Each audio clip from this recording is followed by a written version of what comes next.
from Georgia, from Illinois, from other places in the United States. Okay, so I'll begin.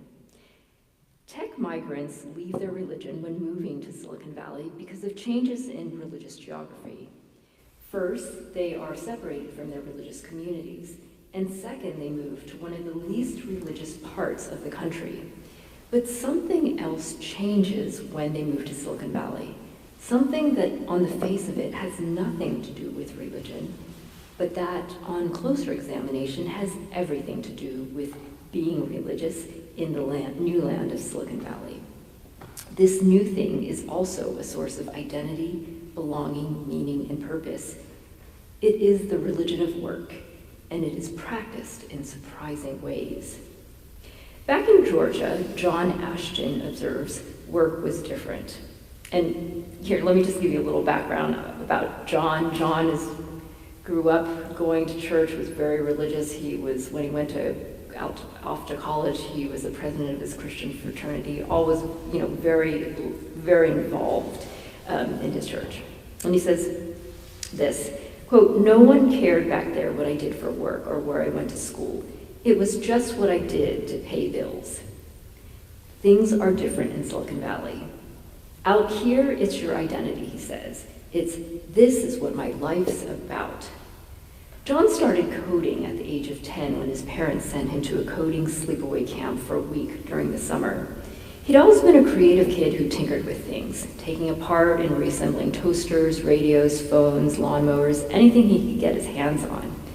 Once he learned to code, he programmed everything in the house, the thermostats and television controls. In high school, he turned his basement into an arcade full of video games that he designed and built, charging friends $3 for entry.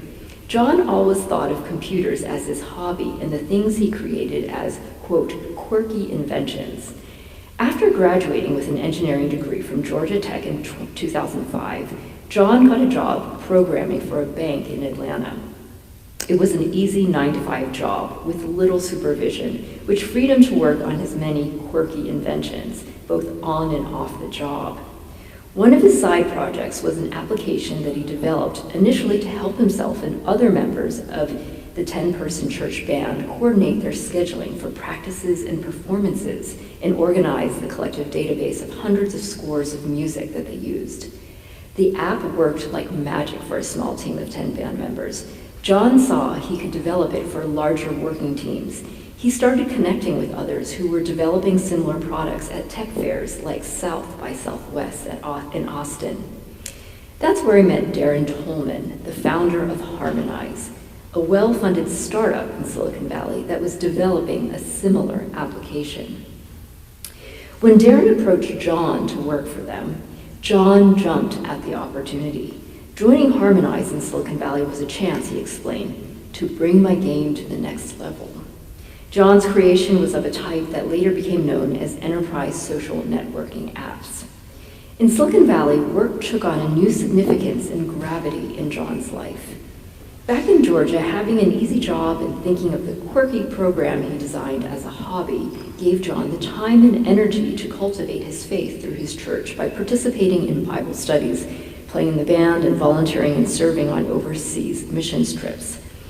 But in Silicon Valley, work wasn't 9 to 5 anymore, and his computer programs were no longer fun, quirky hobbies. In Silicon Valley, John channeled all his devotion into work. Like religion, it demanded his faithfulness and sacrifice. For the first 3 years at Harmonize, John felt like he was working all the time, weekdays and weekends. He had built systems before, but they weren't products with users that he had to manage. He reflects, quote, "The really interesting thing that happened is we started getting users, and that's when I just started putting insane hours to try to keep up with the problems that I created," he says, laughing. "I mean, I was doing a lot of work. Every time we had a release, like I'd be up till 4 in the morning or something like that."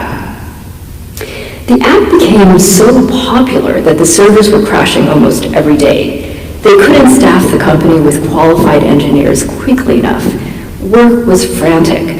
Of his hours, John explains, it got pretty bad. It got to the point where I was working probably 14 hours a day, pretty steady. He'd spend 10 to 12 hours writing code and then 3 to 4 hours reviewing it. John would arrive at work at 9 in the morning and stay till 11 at night, eating breakfast, lunch, and dinner there. Then he'd wake up and do the whole thing over again. To some alert, he started drinking drinks that had 2 to 3 times the amount of caffeine of Coke and Red Bull, with names like balls and cocaine. Work took up so much time and energy in John's life that he had to sacrifice other things in his life, not just sleep, exercise, and having a social life outside of work, but also religion. In light of work being pretty crazy, John explains, finding church wasn't a priority. Beyond sacrifice and devotion, work also required something that up till now he directed only toward God, faith. John was acutely aware of the competitiveness in the valley. John explained, they're hoping to beat the odds and, quote, hit the jackpot, which he described as you either IPO and become the next Microsoft or get acquired by Google or Facebook. But even among the most brilliant engineers, over 90% of their startups fail. They run out of money and dissolve. Given the odds, you had to have faith. You had to believe in things yet unseen. You've got to drink the Kool-Aid, as John put it. You have to believe your company is one of those 1 out of 10 that's going to make it. Otherwise, why the hell would you do this? He said. When Darren was recruiting him to Silicon Valley, John remembers Darren offered him the Kool-Aid. He says, I'll never forget this. He looked me right in the eye and said, if we do this right, we will change the way the world organizes work. Recounting that moment, John laughs and says he immediately thought of Darren. I like you a lot, but you're crazy. Back in Georgia, John never had to drink the Kool-Aid. His tinkering made wacky personal inventions and not products that would change the world or become the next Facebook. Becoming a tech entrepreneur required John to transform his relationship to work.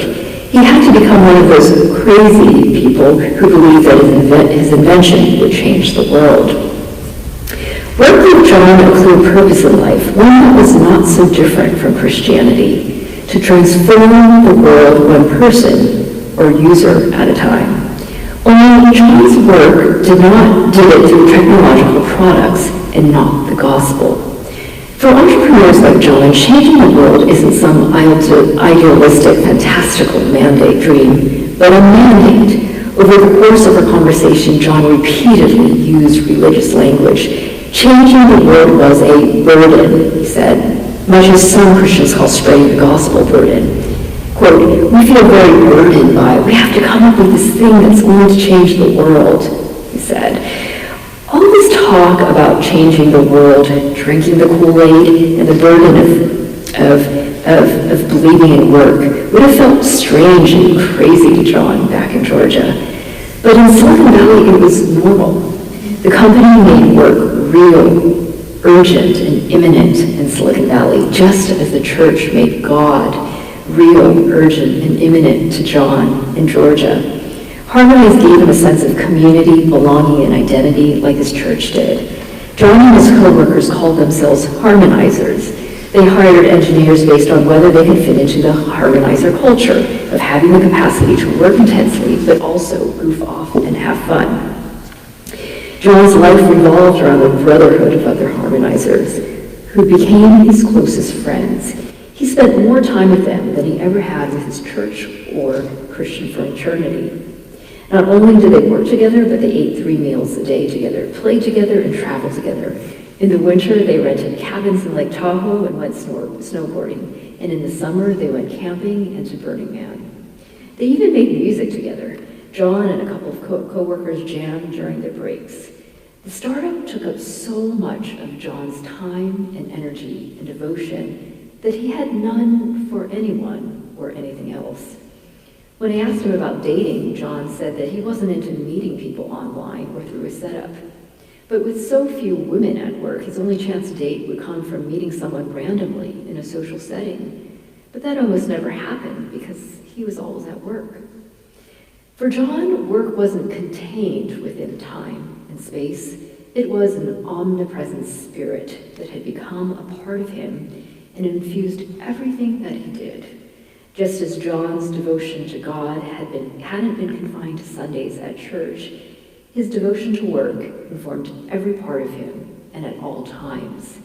John had crafted his Christian life in accordance with the biblical teaching to be imitators of Christ.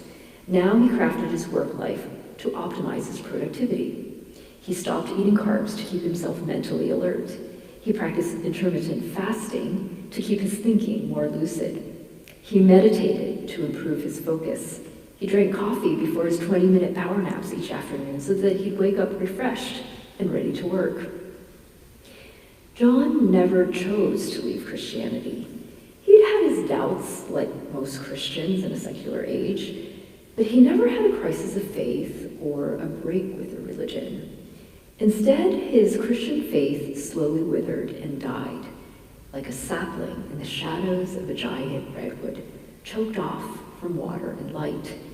The God of work was like the God of the Hebrews in Exodus, a jealous God who demanded exclusive worship. If believing in God and going to church was just what you did in Georgia, then believing in work and drinking the Kool-Aid is just what you did in Silicon Valley. Thank you.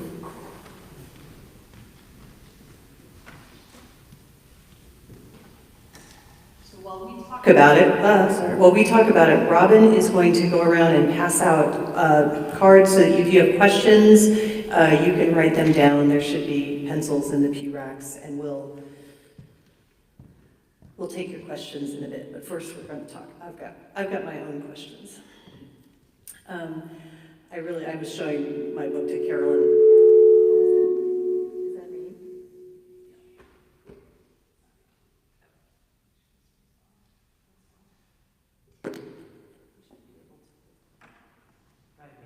We should both be able to do this. We do this every Sunday, and it works out fine. So.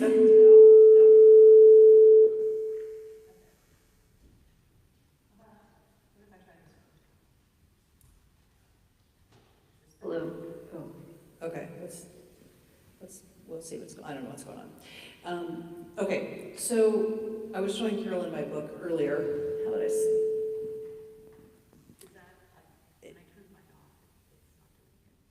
Yeah, but. Okay, all right.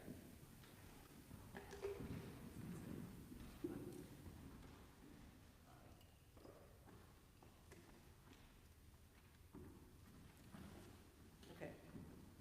Wish us luck. Okay, here we maybe. I was showing Carolyn my book beforehand, which is very dog-eared.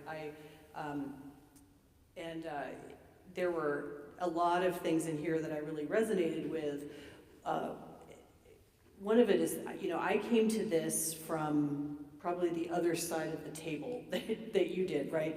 I've observed the decline in people attending church, but as a religious professional, I've been working in churches for 30 years, and what constitutes normal now, or regular attendance, or regular participation in the life of a community is very different than it was 30 years ago when I started. I was in youth ministry, and in youth ministry back then, if you wanted to schedule something on Wednesday night or Sunday, you could do that because those were church days.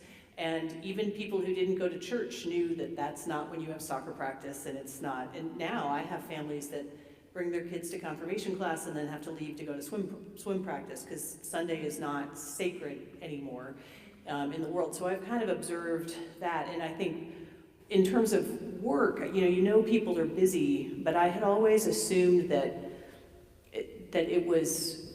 people still would have found meaning in church if they had time, and if they weren't, busy chasing their jobs or kids or whatever. But reading your book, I was like, oh, that's not it at all. Now work has actually, it's not so much time as it is what it is that they're worshiping is work. And so it's a little depressing, in truth. But you talked, when you talked about the shadow of the redwood, and the tree kind of dying. At the end of the book, you talk about some metal shavings and the power of magnets. Can you talk about that, Sure. that image? Yeah, so I call it Techtopia. Yeah. In the last chapter of my book is titled Techtopia. And what I call Techtopia is an engineered society where work has become the highest source of human fulfillment. And this is Silicon Valley. This is where we live. And throughout the book, I talk about how work has become a source of fulfillment for high-skilled Americans. I think that's really important, that it's not most Americans, because actually the state of work for the majority of Americans has become less secure, less dignified, less meaningful, and even less time. They struggle to find hours, enough hours to work. But the reality for professionals and high-skilled Americans, particularly for people who live in knowledge industry hubs like Silicon Valley, like the San Francisco Bay Area, work has taken on this different meaning and I would say this is a shift that we observe in the last 40 years that's happened, where professionals are putting more and more time into their work. They're working, and we start noticing this shift. Sorry, I'm answering your question, and I am going to get to your answer. You're doing but I'm just fine, giving yeah. a little bit Yeah, of context here.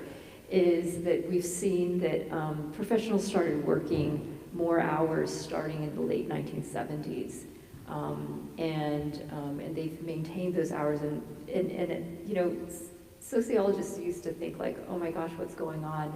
They called it overwork if you work over 50 hours. But now it's like, if you work over 50 hours, you just have a regular job, right? We've become used to it. So there's been a shift in the meaning of work, I argue, in the last 40 years, where work has really now become a source of fulfillment. And I argue that it's become a source of fulfillment because that is the institution that is providing most high-skilled Americans, most professionals, with a sense of identity, belonging, meaning, purpose, and even transcendence. And these are the kinds of things, the needs that really faith communities, family, arts organizations, clubs, civic organizations really used to fulfill for most Americans, and now it is the workplace. And so when I talk about Techtopia, I call it, again, an engineered society, and I think that's really, that was a play on Silicon Valley, but I think that that's really important to also say that this is not natural. This is something that has been purposely cultivated and socially produced, socially engineered. It's an engineered society where work has become the highest form of fulfillment. And I argue that what happens in a Techtopia is that the workplace has become this giant, huge, powerful magnet, and that it attracts all of the time and energy and devotion of a community. And so that if we were to think about, kind of map out the community's time, energy, and devotion, and how it is shared among different social institutions, it's as if you put these different sized magnets on a tabletop. And the workplace is like the biggest magnet by far, and you have these other smaller, weaker magnets like churches, temples, synagogues, educational institutions, nonprofits, et cetera, clubs, organizations. And if you took a bucket of metal filings and you just like sprawled it over the table, well, all of the metal filings would naturally gravitate towards that huge giant magnet, which is the workplace. Because in our society today, this is where it has monopolized. This is where all of the material, social, and spiritual rewards are concentrated. This is where you find meaning. This is where you find identity. This is where you find your friends and your community. And so it monopolizes it attracts all of the metal filings. Now, in comparison, you have these weaker institutions And here we could talk about religious communities, faith communities, that are struggling to compete for their share of the time, energy, and devotion of the community. And what I observed in Silicon Valley was that in order to get a share of the medal, of the time, energy, and devotion of community, increasingly all the other smaller and weaker institutions need to service the workplace, because that's where they need to go to get it. So this is what I saw was that, I'll give an example of a Buddhist priest, a Zen priest that I interviewed, and he told me, no one has time to come to the morning sittings anymore at my Zendo. And so he said, they're so busy working. So he decided, he had this bright idea, and he said, well, I'm going to bring meditation to the workplace, which is what he did. He brought meditation to the workplace, but in the process of bringing meditation to the workplace, he had to compromise the Dharma in so many ways. He had to take out the ethical teachings because he wasn't being brought to, he couldn't be an entry into the workplace as an ethical. They weren't interested in his ethical teachings. They were interested in how he could make the workers more productive. Marcy, I also talked to other faith leaders who said very similar things as you. One person who'd been a longtime pastor in Silicon Valley told me, 20, 30 years ago, that the typical member of his congregation attended a service once a week and then also stayed for religious, Sunday school. And now he says the typical member maybe attends once a month for the service only, and then has to rush off, right, to kids' activities, whatever it may be, or to do more work, right? And he said, that creates a service challenge, because the volunteer challenge, because so many faith communities rely on volunteers. And so what I then started hearing from other pastors about what they would do is that, well, look, I didn't use this language in my book, and I regret it. but the workplace really acts like it's the alpha institution. And so what other pastors were telling me, and similar to this Zen priest that I interviewed, they said, well, look, if everyone's spending their time in the workplace, why don't we just bring the ministry to the workplace? Which is what he did. So he started a workplace ministry, and he had a Bible study there. But the problem with doing that is that some of you, I'm sure, are tech workers here. You know that it's an extremely unequal place. It's heavily stratified, where you have an elite group of workers and you have another group of workers who are contracted labor. And so who can go to the Bible studies, and well, it certainly wasn't the janitors, because they were getting paid by the hour. They weren't getting paid to feel whole and to find work to be a fulfilling or meaningful place.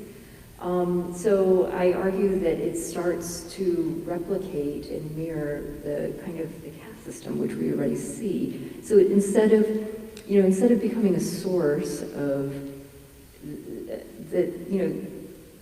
the faith community, the church becoming a source of redemption or transformation, it starts to service instead the workplace.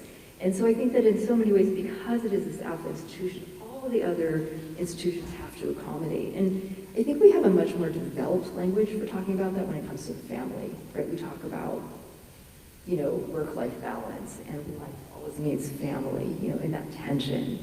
But there is so much more than just the family that is in tension with work.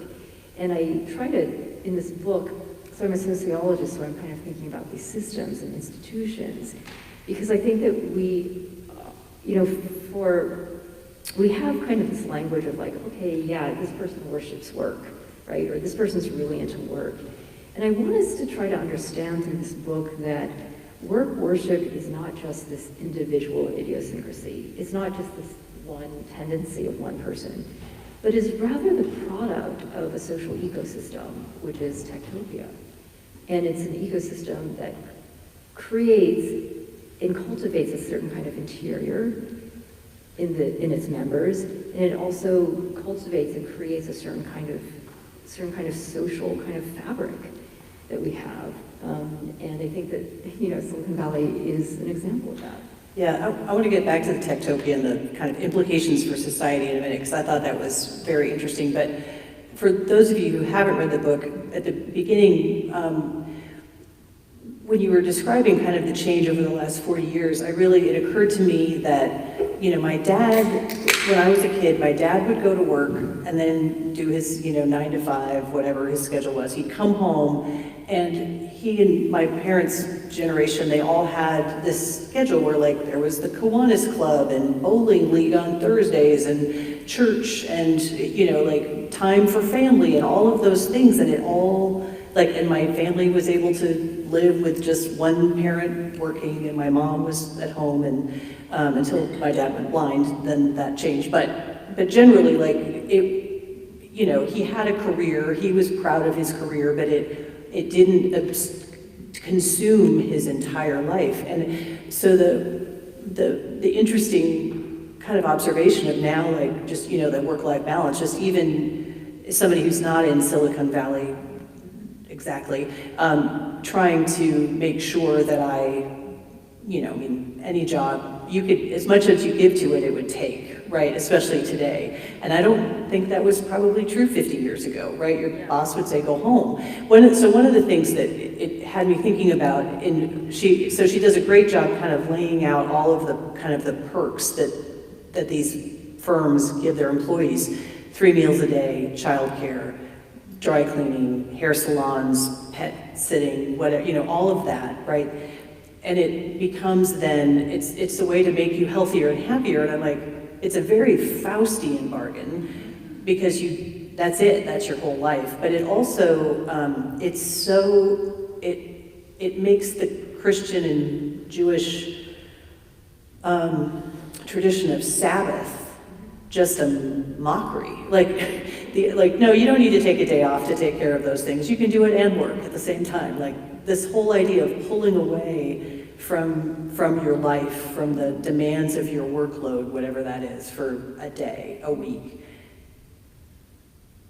That's like crazy talk in this world we're in right now. Yeah, absolutely. I think that what I talk about is that the firms actually take care of all of that for you. So you don't need to take care of it so that you could just focus on work, right? And if workplaces make you happy, well, you're going to want to keep on going back to work, right? You love the things, you devote your things to the things that make you feel good and make you feel fulfilled. And so, I think that we have to remember that this is this is calculated, this is strategic, this is engineered, this is not a natural thing.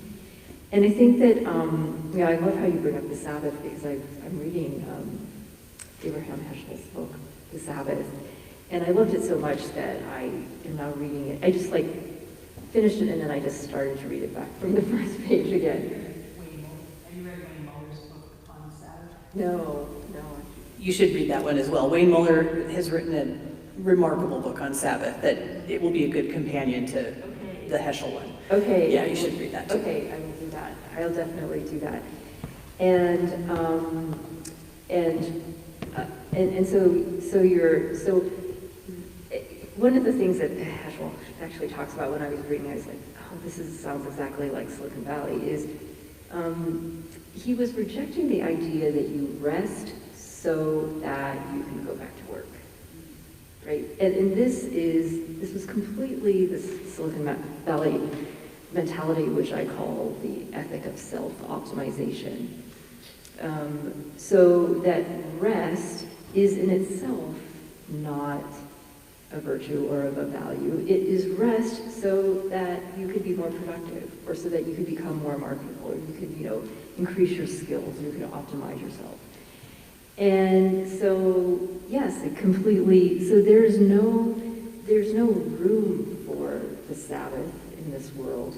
Even like the idea of, I studied in the book, I talk a lot about meditation and mindfulness and how it's being brought in, these Buddhist practices.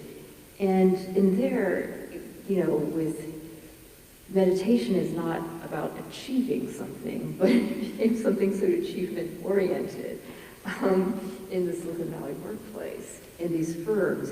And so there's a way with which, and here, just to go back to this Techtopia example, like, why is this a problem? A lot of people ask, like, why is it? And I have and I can talk more about why it's a problem. But just when we talk about the Sabbath idea, is that the meanings that we bring to our actions, to the world, that these are very much tied to institutions. And the stronger institutions basically dominate the meanings that are in society, right? They dominate the rhetoric, they dominate, the rhythm of our lives, the meaning we give our behaviors, because they are able to reward certain ones and to punish other behaviors. And this is where I feel like faith communities, religious traditions have really important lessons for us to learn about how we use our time, about a different teaching of rest, about a different teaching of work and the value of work. Well, because, Sabbath is one of the commandments that's given by God to the people as they are fleeing, living in slavery under Pharaoh. And so it is a counter message about how you are going to live. This is how Pharaoh does it. Pharaoh enslaves people and makes you work 7 days a week. You will not be Pharaoh. You will not work. You will not have your servants work. Nobody will work one day, right? It is a different system. The idea of Sabbath is a counter programming to the pharaohs of today, whoever they are. Yeah, that's really interesting. And it's for Elon Musk. And it's right. Yeah, right. So much we could say. But it goes back to the Techtopia. You speak in there about how it's not, so once everything is focused in the workplace, right, then you no longer have restaurants open in Silicon Valley. You talk about people driving across the bay to work in other places because nobody wants to eat out when you can eat for free at work. And so all of those labors are now not being done at the mom and pop shop. The access of custodians to the benefits of all those things, right? That's a piece of it. Then you also talk about how, about the buses and about how then people, when all of their investment is in their employment, then they no longer care about what's happening in their town or their neighborhood. So if you could talk about both the bus system and then about the woman the single mother who, has her daughter at work instead of in her neighbor's childcare. Yeah. So you want me to talk a little bit more about that? Yeah. Yeah, sure. Happy to do that. So one of the arguments that I make in the book about Techtopia is that what happens is that people disinvest from the public because A, they're working all the time, so they don't have time, but B, because work has become too fulfilling in a way. It's fulfilled too many of their material, social, and spiritual needs that they really have no need for other institutions. And so here I use the example of the bus, which is become really a really sore point in the Bay Area. And that what's happened is that because the companies can privatize transportation, folks who are tech workers, they're disinvested, right, from there's no political will anymore in changing the public transportation for the benefit of everyone. I talked to public officials who told me, tech workers are very politically apathetic. They don't participate. Again, they don't have the time, but they also don't have the desire or will to do it because they're very well taken care of by their companies. The perks are all privatized. They don't need to depend on the public anymore. in the book, I talk about one person who, some people ask me the question of, well, what about families and what about women? It's a really interesting case where I interviewed a woman, and she was a single mother. She had a daughter who's about 7 or 8 years old, and she talked to me about the challenges of being a single mother, having a very demanding job, and taking care of her daughter as a single mother. And then I interviewed her. I talked to her almost a year later, and she said, "Oh, I got another job, and it's even more demanding than the first one." And I was really shocked by that. Like, well, why would you do that? Why would you do that? You were already struggling. And she said, well, actually, with this new job, they actually have childcare after school. So now I bring my daughter, I pick her up at 3, I bring her to work, and she can play at the playground upstairs. And she's cared for. And then when I'm done with work, we could just eat in the cafeteria at the workplace. And one of the things that I also saw there, I witnessed, was that instead of going home to have dinner, people's families would come to the workplace and have dinner there. So the workplace took on a different kind of meaning, where it was caring for and providing for more and more dimensions of the self, of the family. And so that people became increasingly more and more dependent on the workplace. And the workplace was fulfilling their needs.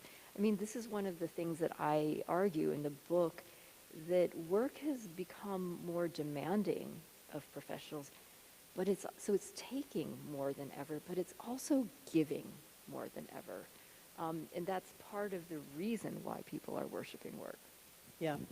There's a couple of questions about John. People are worried about John. Did John escape? What happened to John? Is he still and is your startup failing kind of the only way to get out of that system, or do they want to even get out of the system, and maybe they don't? Yeah, a lot of people have asked me about John too. I didn't keep up with John, but I did see him on the news because he started a new startup. And so this was a pretty typical story of many people that I interviewed, where they were serial entrepreneurs. And what I sensed when I would talk to them was that they got such a high from the thrill of a startup that it was like, it had almost this, it almost seemed addictive, actually, because it was just so thrilling, and they would get such a high from it. So he was on to another startup. So the other parallel that brings up to church life is just the mobility of people from faith communities, right? It used to be like, well, I was born and my parents were Methodist and we went to this Methodist church, and so you just were Methodist all the days of your life. And now there's been kind of that move to, well, this other church has more Xboxes in the youth room, or this one has a better choir, or whatever, and there's a lot more kind of moving on to the next thing too. I think it's a broader, like you used to be known as like, I work for General Motors or something, but there's not that loyalty to companies anymore, partly because they're not going to be loyal to you, but also because there's that high of moving on to the next thing. Okay, I'm just going to ask another question while I try to remember I had a thought. Can I say something about what? Yeah. So I think this is one of the things that you're absolutely right about, really a shift in the relationships that Americans have to social institutions, whether it be with their company or with their faith community. That you're absolutely right. It used to be that you had one job for your entire life, and that's not the case anymore. But that's particularly, I think, especially in Silicon Valley, the jobs are very quick the turnover is very quick, for sure. But I think that what you're talking about, sociologists would call the commodification of religion, where it's like you're shopping, right? In fact, people talk about that, like you're church shopping, right? And what suits me the best, what fits me the best, that sort of mentality. And I very much saw that, in my book, where when I talk about the changes in the mentality towards religious practice and spiritual practice as well, I talk about it specifically as this user mentality. And I think that that's really transforms the way that we experience spirituality and religion. I think that there's a dimension of worship where part of worshiping something means to surrender to it. And you don't have that experience of surrender, transcendence, or awe when you're always just like choosing something, right? You're flipping through like the choices that you have, flipping through, and I think that that is increasingly a part of spiritual experience for Americans. Yeah, and the idea of identity and belonging coming from corporations they're not even corporations, from startups that you may not even be employed by in 3 years or something, that's an interesting tension, I think, that it's holding in place. We've just hired a new communications person who's somewhere in the building, Jess, and she's amazing. And one of the things she's been helping us with is giving us better identity branding, right? Like, because I don't think churches have been so good at that, but to be able to have people, claim a space, and she comes from a more Silicon Valley kind of corporate world where it's an easy transition for her. It's harder for church people, but you finished the book while we were all kind of locked down, and what have you observed as we've emerged from COVID, partly returned to the office, sometimes not? What are things that you're kind of seeing in relation to that since the book's ended? What's next? Yeah, that's a great question, and it was like, I finished my book, and then there's the pandemic, and I'm like, oh my gosh, everything that I wrote, this messes up everything, so this is what I'm observing is that people are experiencing burnout from working from home because for one thing, they're just working more hours because there's literally no separation anymore, and their boss can say, hey, you're not commuting anymore, so we could start that meeting at 7 a.m., right? Or, you're just at home, right? So you can do this. So the demands have actually escalated. And so there's a higher rate of burnout, actually. But I think the burnout there's another reason for the burnout. And it's that as work has become literally remote, it's also become figuratively and metaphorically more remote, meaning that people were willing to make the sacrifices because they felt connected to the mission of the work, of the community of the workplace. These are the sort of invisible things that drive work that we often don't think about. This is not in your benefits package. This is not part of your compensation or your startup package at all, right? But these are the invisible kind of threads that really tie us to institutions. And that's become more remote because people are not actually seeing one another. And I think that is also one of the reasons for burnout. I think that and it's opened up, I think, a moment for people to ask about the meaning of work. And I think that this discourse has really proliferated in the U.S. since the pandemic, and this is with the Great Resignation, quiet quitting, and I think a lot of voices have just risen to the surface to just really questioning, like, why are we working so hard?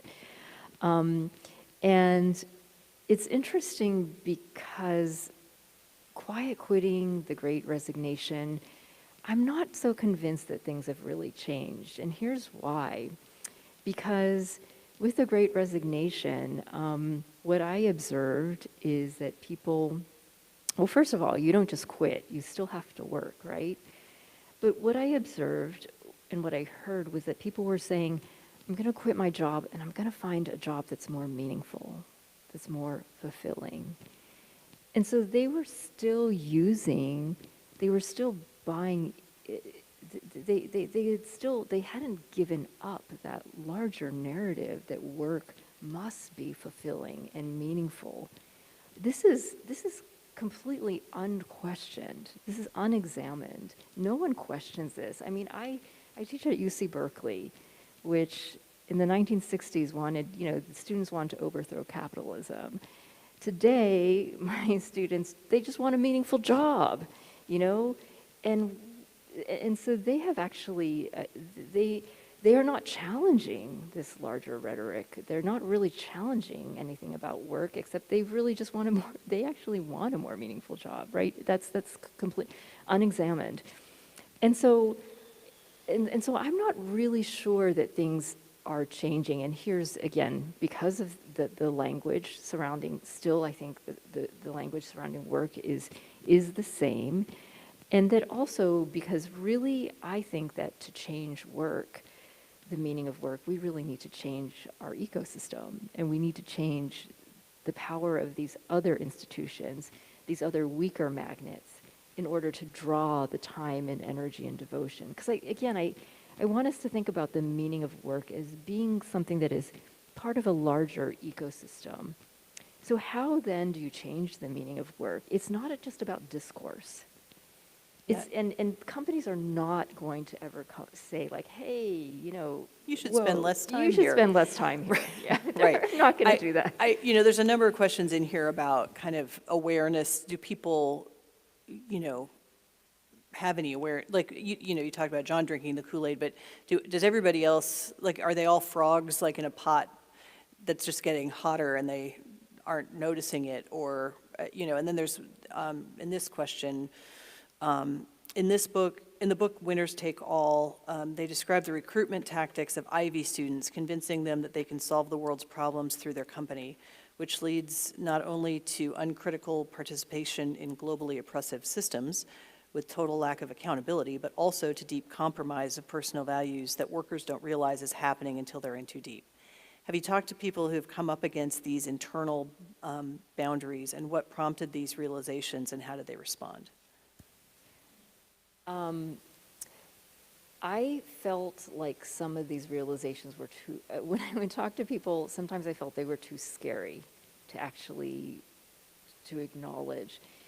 Here's the other thing, too, is that work isn't just about meaning. It is something even more basic than that. It provides for our material lives. And if you live in the Bay Area, the cost of living is, we all, we know the cost of living here is so high that in a way that you couldn't even afford to ask those questions, I felt like. When I started this research, Silicon Valley was kind of like the darling of American capitalism. You might remember those days. And then it was like 2016, 2017, it kind of like, oh, big tech is bad, and there's a lot of, suddenly it, is dragging down democracy, all this stuff. Now right? Elon Musk, right? Yes, yeah. Exactly.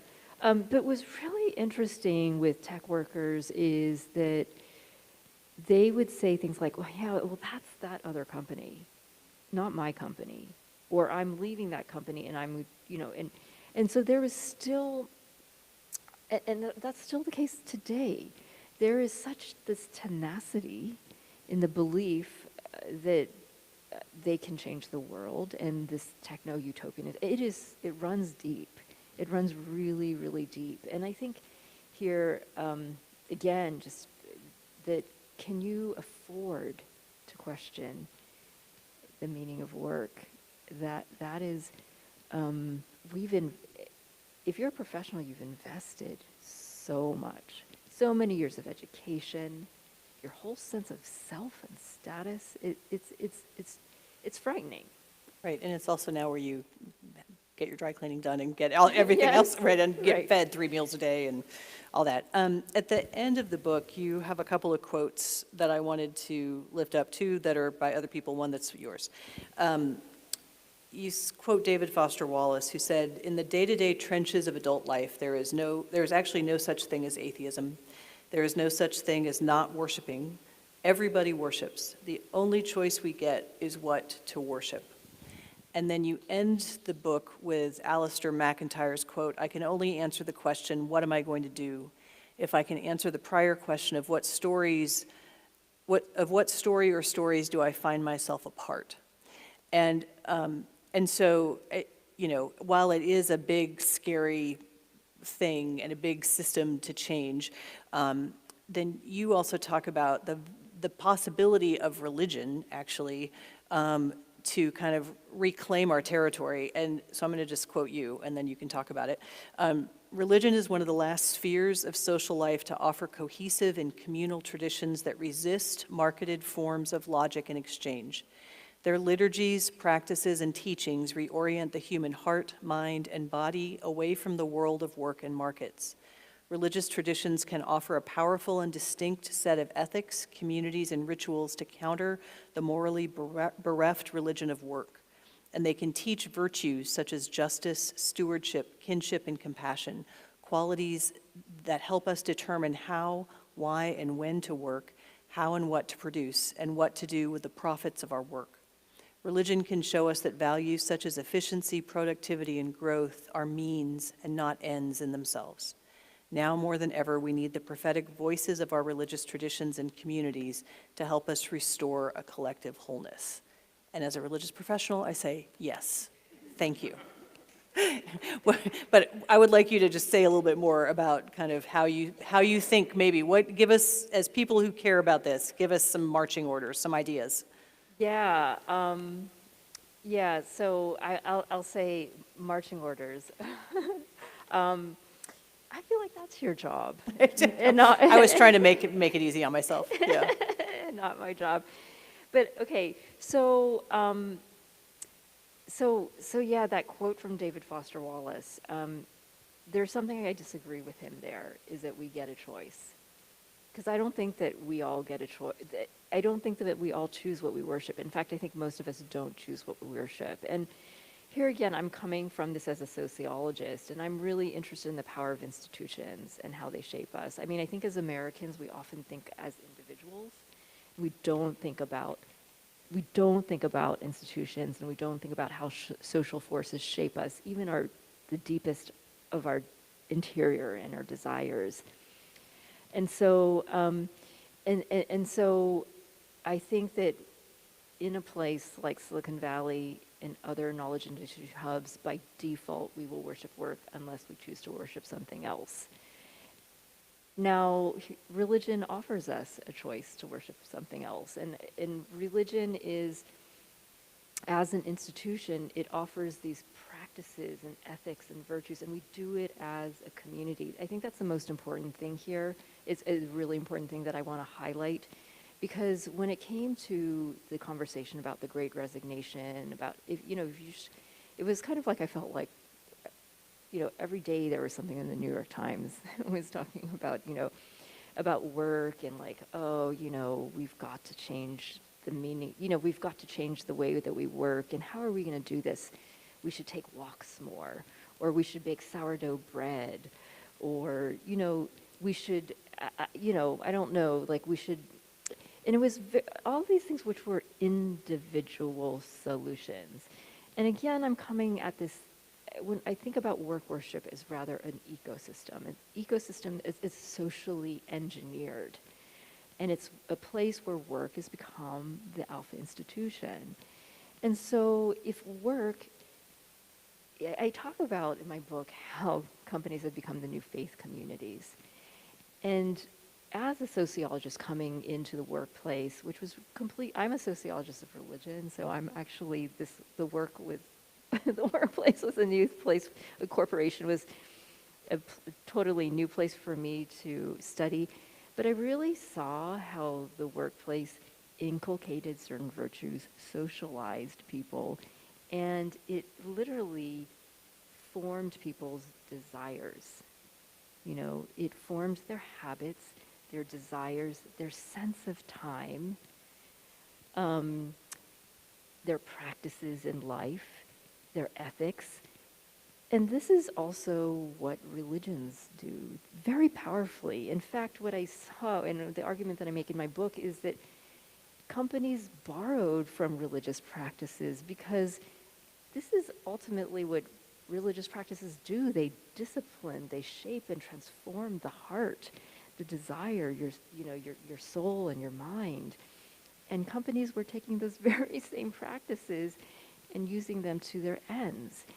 And so, this is where I see that religious institutions, faith communities, have this wealth of practices. They have, they have the symbols, they have the teachings, they have the traditions. And I end with that quote from Alistair McIntyre, because I really strongly believe that what we worship is informed by, is shaped by, is determined by who we belong to and where we belong. So where do we get our source of belonging? That is where we get our source of meaning. That's where we get our source of identity. That's where we get our source of, the gods that we worship come from our communities. And so I think that becomes the primary question for me. When you talk about how do we change work, I think the more important question is, to me, is, well, who do you belong to?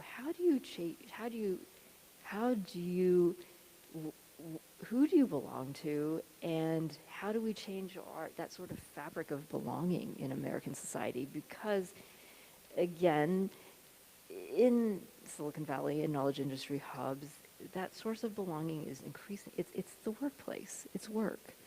And work is then, emanating and shaping our interiors, our spirit. It is this form. The workplace is the most powerful institution of spiritual formation today, I think, in a place like Silicon Valley. We just don't use that language, right? We think of it as a secular institution, but secular institutions are still very much spiritually powerful. Yeah.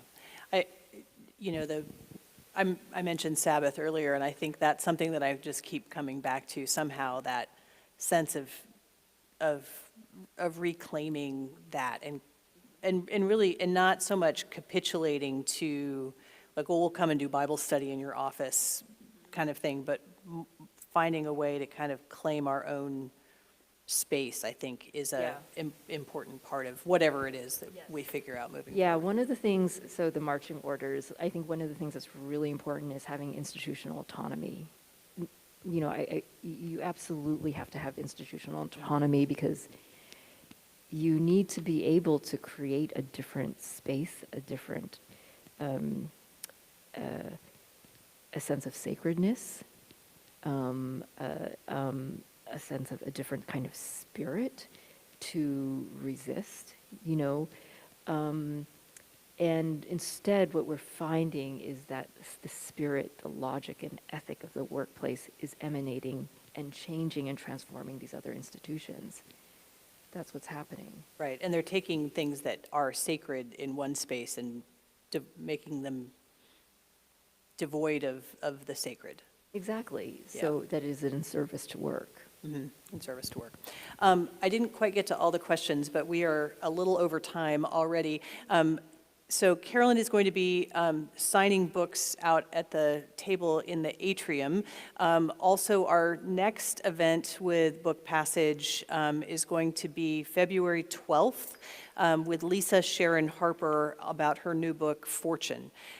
So we'll have more details about that to come, but that's Sunday night, February 12th will be our next event, and then we'll hopefully have more to announce after that. But before we say goodbye, I wanted to give you a little gift from Calvary. some swag so you can have, so thank you. Help me thank her. Thank you so much. Thank you so much. So, thank you, everybody.